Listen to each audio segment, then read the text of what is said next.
In this episode of the Locked On NBA Big Board podcast, I have a special guest. He is a friend of the program. He's been on the show a few times. He was actually the guy that introduced the NBA Big Board family to Shaedon Sharpe because he was one of the few people that had a chance to watch Shaedon Sharpe before he blew up. It is Max Feldman.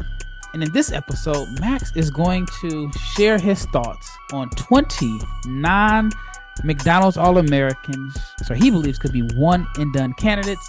So we're going to talk about who is this year's Brice Sensabaugh, Taylor Hendricks, or Jett Howard.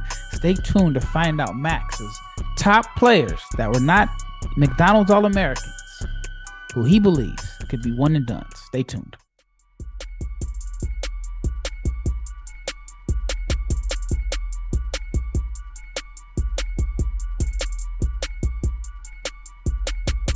Big shout out to each and every person that has made the Locked On NBA Big Board podcast your first listen of the day. I'm your host, Rafael Barlowe, the director of scouting for NBA Big Board and the founder of NBA Draft Junkies. And I'm looking forward to this episode. I got to slow down. I'm so excited that I'm speeding up. I've been talking to Max about it for a while. I couldn't wait for him to put this list together because he did one last year. And there was a lot of accuracy on that list. And so this year I wanted to put it in on the podcast. All right. So first of all, before we get into your list, how's everything going your way? And what is new with you since the last time that you were on the podcast? I appreciate you having me on again. As always great to hop on and talk some draft stuff. All is well my way. Same old grind, just staying in the gym, everything like that. But this is definitely one of my favorite projects to do. Obviously started last year for the first time. Had a great time with that process, and this year was excited to come back with it. Obviously had a little bit more sample size with these high school guys than the year prior. So as we keep going here, definitely just become one more my favorite projects to get to every year. So just give the audience a little detail about this project. Like I said, I saw it last year, and they may want to know, like, what exactly are you doing and the research that you're using to come up with the information here? Yeah, so something that I've just always been fascinated with is just how recruiting rankings and the RSCI rankings translate to the NBA draft and specifically one and done. So with this, kind of didn't want to go too high with the sample size of previous drafts, and now kept it to, in the first edition, which was last year, I kept it to the last 5 drafts.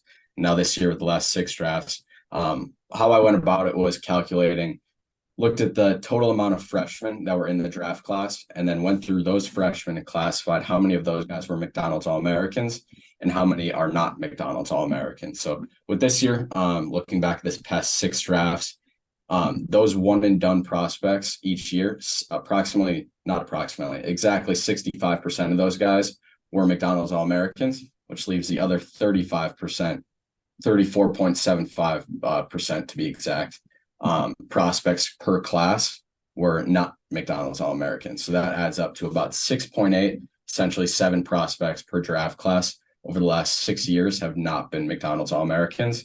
So this project every year now, I'm dialing in on 20 specific prospects, and then I laid out a few more that were just on the fringes for me and laid out the sell for why they might be a one and done prospect. And then the second part is the swing skills, essentially what needs to go right if they're going to make that one and done leap. All right. Who were some of your hits last year that you hit the nail on the head that you got right? Looking back on last year, I've done it a ton. I think the biggest thing was I was just a little bit too early on a lot of these guys. My biggest hit definitely was Brice Sensabaugh. Taylor Hendricks was a guy that I left just off the fringes, and a guy that I thought about a ton of, just didn't think at UCF that was going to happen that quickly. Jett Howard, obviously a guy that I knew very well coming out of IMG, but just a guy that I didn't think was really going to make that leap. And I thought with his dad being the coach, he was going to stick around for a little bit longer. But my hits were Brice Sensabaugh was the big one. Judah Mintz was one that was obviously close, tested the waters. Riley Kugel was the one that obviously a lot of high school recruiting people just didn't think was going to be there, a guy that I was super high on. Just in terms of grassroots stuff. Tyrese Proctor. There were a few others, Kyle Filipowski.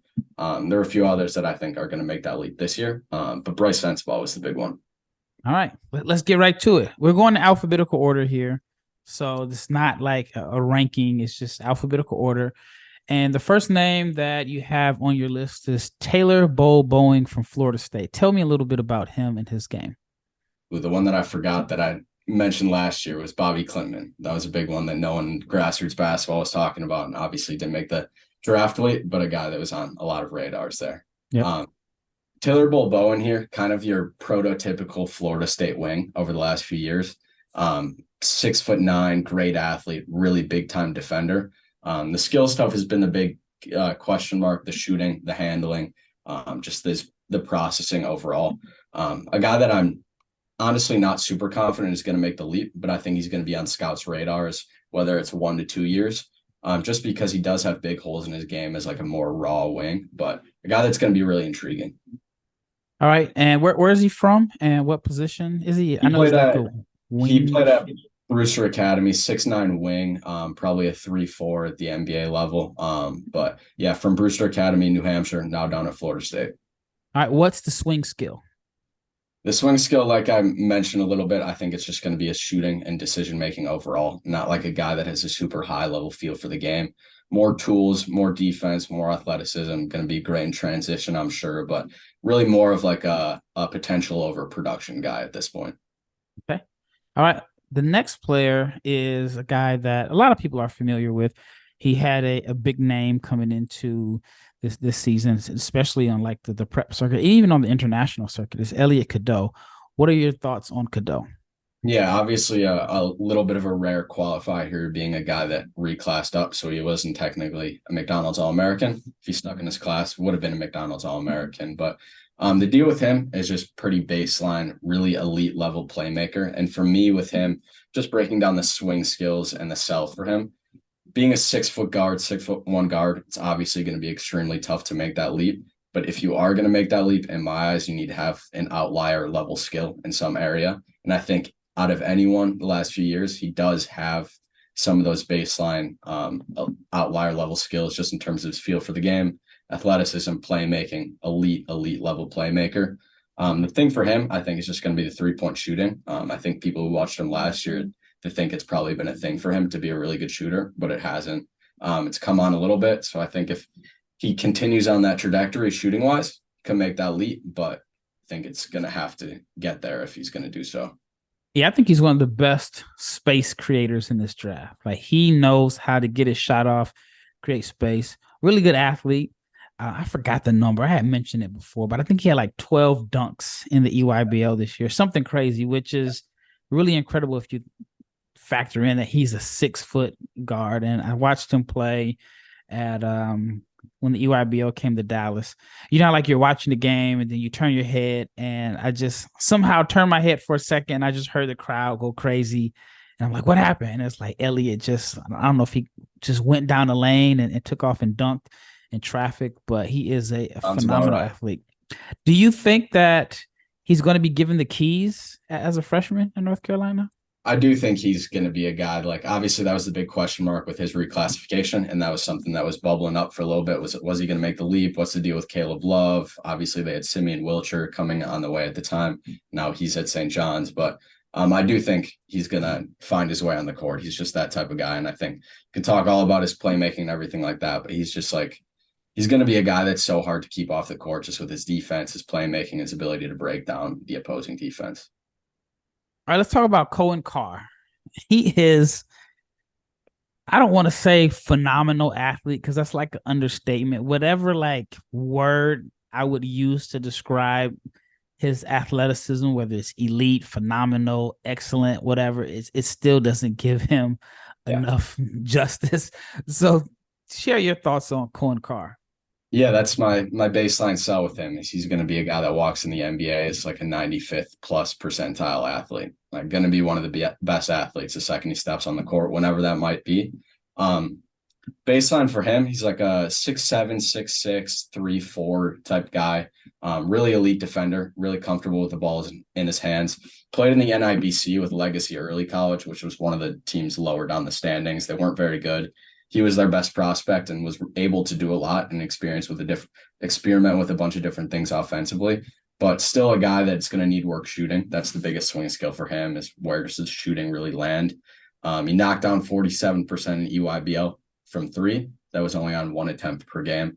So really low sample size, and I think just figuring out where the touch really lays is going to be the big thing for him as a prospect. Obviously, Michigan State's going to be one of the best teams in the country. It's going to be hard to get on the floor, but with the defense, with the athleticism, with like the playmaking flashes, he's going to be a guy that's on scouts' radar, and he kind of more aligns to me as I put this together as a guy that's going to be one of those guys coming into a sophomore year that everyone's really excited about. Do you think he's going to get the opportunity to get loose at Michigan State? Like, and it's not a knock on Michigan State. Obviously, it's one of the more storied programs. But if I'm a freshman and I want to get in and out and I want to get busy, Michigan State's not the school I'm going to go to. Totally. I think that obviously, yeah, they have Sissoko, they have Malik Hall, they've got a ton of Jackson Kohler, they've got a bunch of guys ahead of him. Booker, so that's why, well, just he's not the same position, but I think he's really good. I think that's why I think he a little bit aligns more as a 2-year guy. I think Miles Bridges is kind of like an interesting trajectory for him as like a prospect. So I think that could be something that, and obviously Miles Bridges came back for a year too. So I think that one would make a little bit more sense. All right. When we return, I definitely want to hear more about Max's list of players that he believes could end up being potential one and dones that weren't McDonald's All-Americans. Stay tuned. All right, before we get into that, let's talk about DoorDash, because have you ever missed the syrup on your pancakes, or you just ran out of your favorite coffee creamer? With DoorDash grocery delivery, you can get what you want right when you need it. So if you love the convenience of getting what you want right at your door, with DoorDash grocery delivery, you can stock up for the week and order last-minute cravings conveniently. If you trusted DoorDash to deliver your favorite restaurant favorites, now you can get grocery delivery that actually delivers too. With thousands of grocery stores to choose from, you'll find the best in your neighborhood and boost your local economy with each and every order. You get exactly what you ordered, or we'll make it right. So sit back, enjoy quality groceries just like you pick them yourself. And if you want even more value, you can save on all your groceries and restaurant favorites with a $0 delivery fee on all eligible orders with a Dash Pass membership. Ooh, that's tough to say. Dash Pass membership. With easy substitutions right in the app and best in-class customer service, DoorDash delivers groceries exactly how you want it. So you can get 50% off your first DoorDash order, up to $20 value when you use the code LOCKEDONNBA at checkout. It is a limited time offer and terms apply, but that is 50% off, up to $20 of no minimum subtotal and $0 delivery fees on your first order when you download the DoorDash app in the App Store and enter the code LOCKEDONNBA. Do not forget, that's the code LOCKEDONNBA for 50% off your first order with DoorDash.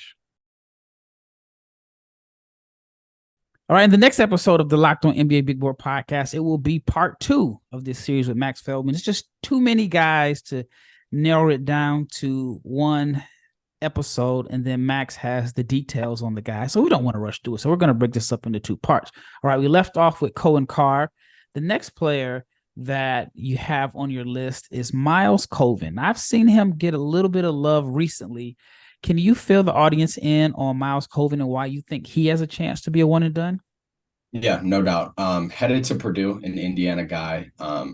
One of the most overlooked prospects in the recruiting class, in my opinion.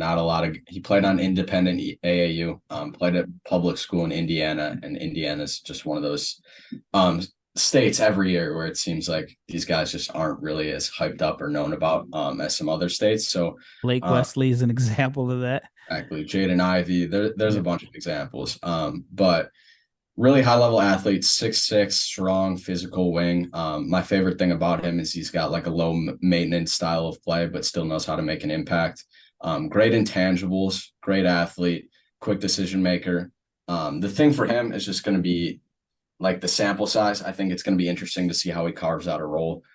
It's big leap in competition for him as well. Just a guy, like I mentioned with Grasser, it's just a guy that not a lot of people know a lot about. He hasn't played in a ton of high-level settings. He's played with USA basketball a little bit, but it's definitely a big leap in competition to the Big Ten. But one of the more intriguing guys, in my opinion, like going to be one of the youngest guys in college basketball. Got a ton of upside if he starts to sharpen up his handle a little bit more, but just one of the most like fascinating cases, in my opinion, this year. And what do you think is the swing skill? I think it's just going to be doing enough to kind of warrant a one and done leap. I don't know if that rule is going to be there. Obviously, Purdue got a ton of guys coming back. They got big time guards. They got one of the best players in the country now in the low post. So I think it's just going to be like maybe 1 year around this many guys isn't going to be enough time. But he does bring a different thing to the mix. Like he's a rare Purdue type of guy. He's not your traditional Purdue Boilermaker under Matt Painter. And can you like go in depth about that for the average listener that may not know? Yeah, I think just Jaden Ivey is different. He was like this, but usually a team that's more based on like feel for the game, shooting, got a lot of guys who just really process the game at a high level, whereas Miles Colvin's really high level defender, really slides his feet, explosive as hell, great in transition, can shoot it, more of like your modern type of wing. So it'll be an interesting fit for sure. All right, let's talk about Caden Cooper. He will be going to Oklahoma. What are your thoughts on Caden Cooper, and why do you believe that he could possibly be a one and done? Yeah, I think we talked about Cohen Carr. We talked about Miles Colvin. Caden Cooper is an elite athlete and up for the best perimeter defender in the class, in my opinion. 6'6", 6'5", 6'6", with big time length, probably close to 6'10" wingspan, I'd guess. Strong, explosive, really physical, plays with an edge. For him, the cell, like I mentioned, going to be great in transition, can really wreak havoc on the ball and defend in rotation as well. And smart, I think, attacking a tilted defense, but not a guy that's going to tilt the defense on his own with his handle or anything like that. The swing skills for him are going to be the shot making and the half court offense overall. Play with Team Trae Young along with Jacoby Walter and EY and 3SSB, and had games. Dink Pate was on that team too, I believe. Dink Pate as well. Yes, very good team. Just struggled sometimes, kind of floated offensively, and if the shot isn't falling, doesn't have anything to hang his hat on offensively. So definitely a thing that could even take 2-3 years to really figure out offensively. But if he does continue to shoot it at a decent clip, I think there's a chance that the leap could be there. Okay. All right. Davin Cosby from Alabama. Yeah, big fan of Davin Cosby. Originally a member of the 2024 class. Excuse me, no, he was originally a member of 2023 and chose to enroll early in 2022, halfway through the year with Alabama. Smooth shooting wing, can really defend. With a late bloomer in high school and had one of those 3 SSB sessions, played with Team Loaded, and all of a sudden went from like 3 mid-major offers to 10 high-major offers. Eventually chose Alabama. Spent the second half of the season in Tuscaloosa. He's added a bunch of strength, can really shoot the ball. I think that's the big thing. Shot 35% on over 7 3-point attempts per game and 3 SSB. So I think he really fits that Alabama wing type where he's going to either shoot it, he's going to attack the rack, he's going to defend. I think he's going to be really interesting fit, and obviously one of those guys that hasn't been discussed nearly as much as others.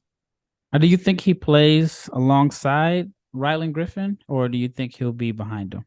Yeah, I think Rylan Griffin's kind of a guy who can handle the ball a little bit more than Davin, so I think it could work. But that's my biggest swing skill, like I laid out in the article. It's just it's crowded. They got a lot of guys coming in, a lot of different transfers, and obviously some big time recruits as they always do. So I think it'll be interesting to see if he can carve out a role. Hopefully that time spent that's last 6 months in Tuscaloosa helped out, but definitely a chance that he just doesn't have the sample size in year one. All right. When we return, I want to talk about Rob Dillingham. I feel like I could have a segment alone on Rob Dillingham. Stay tuned to hear Max's thoughts on Rob, because I know I have my thoughts and I have my concerns, but I think he's the most, just from a pure entertainment standpoint, the most entertaining freshman in this class. So stay tuned.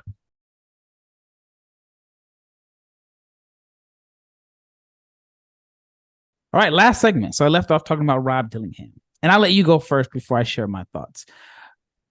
But you believe Rob Dillingham has a chance to be a one and done?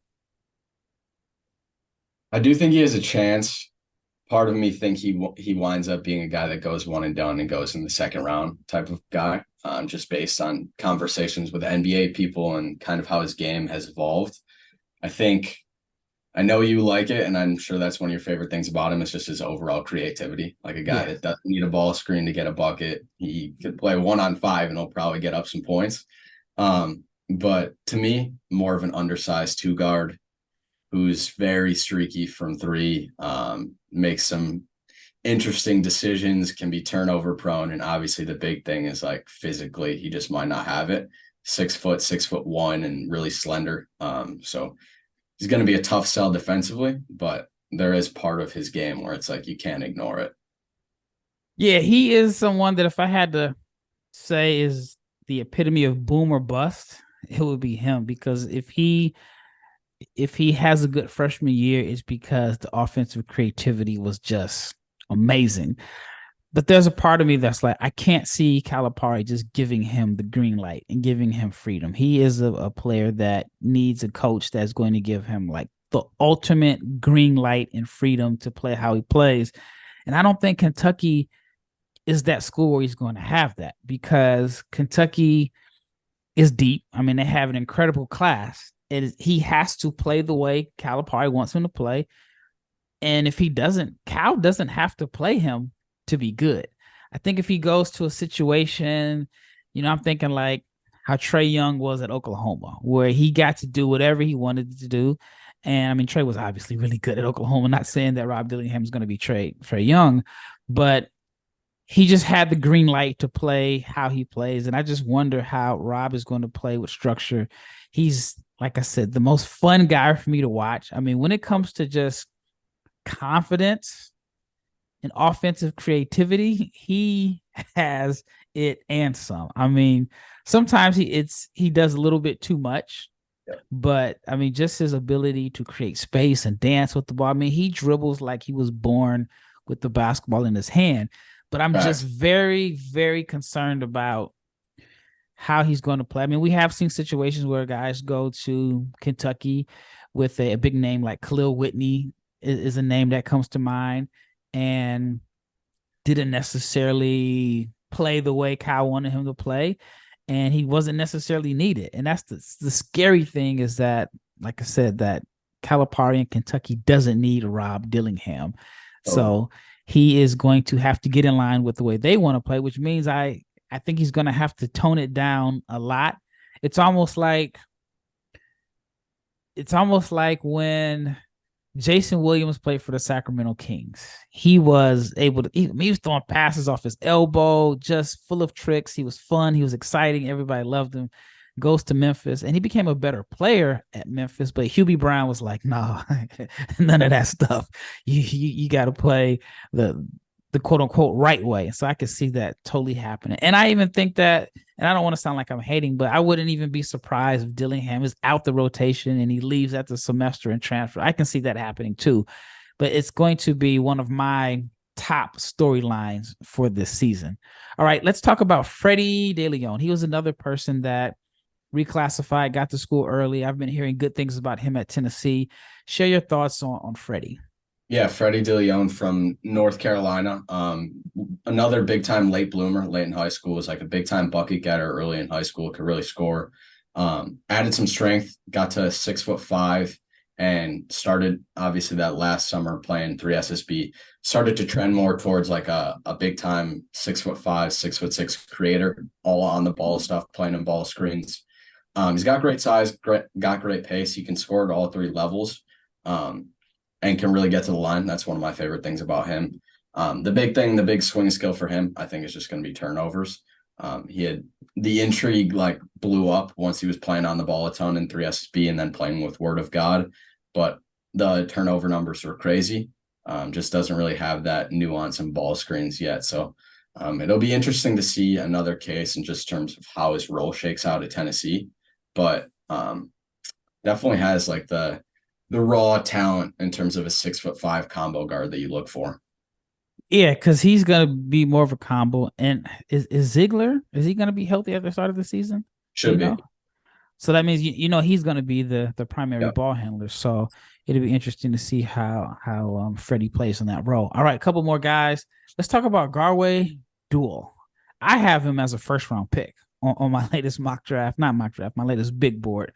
And he is someone that is starting to get like a real buzz over the summer. It's like his buzz is higher now than it was during the season. And what are your thoughts on? Okay. Yeah, if you asked me to rank out all these guys, he would probably be number one, just in terms of non-All-American guys. Big things that I look for with this project are the trend of progression in their senior year of high school and how that carries over into that freshman year, and that the actual substance to that rise, not just the situation or something like that. But he was playing with AJ Johnson his senior year at SoCal Academy, started to shift AJ Johnson off the ball a little bit. Garway slid on the ball. And from there, the rise was crazy. Started to show off the playmaking more.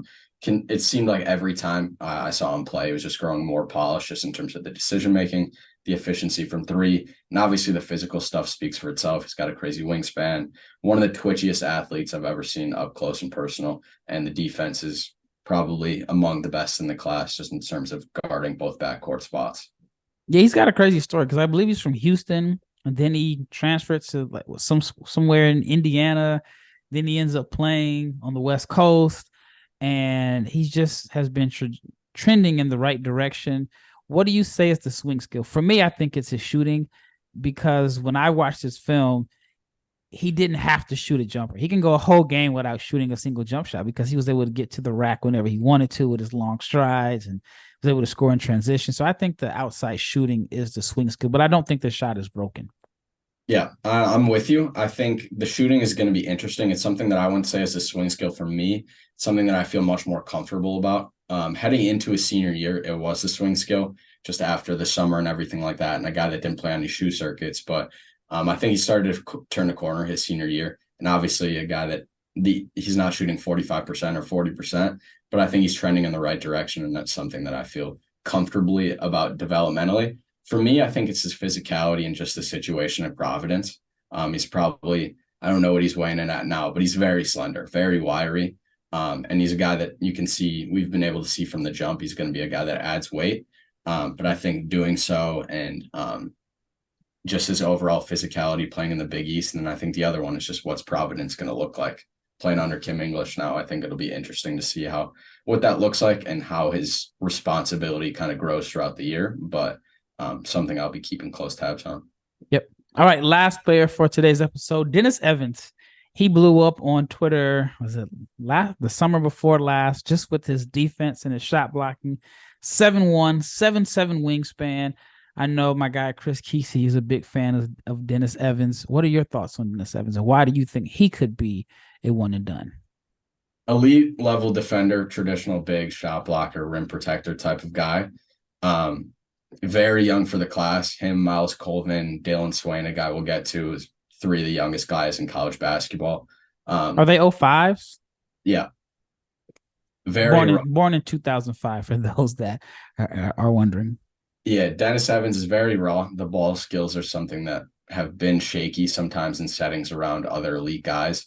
A guy who played independent AAU, another guy that just doesn't have a big sample size against other elite talent. At Elite 24 in Chicago, really struggled just playing with some other bigs and catching the ball cleanly and stuff like that. So a developmental bet, a guy that needs a lot of work, he needs a lot of reps, needs to continue to fill out his frame. But in terms of shot blocking instincts, 7'7" wingspan, moves decently well in space. I think definitely a guy that will need to be monitored.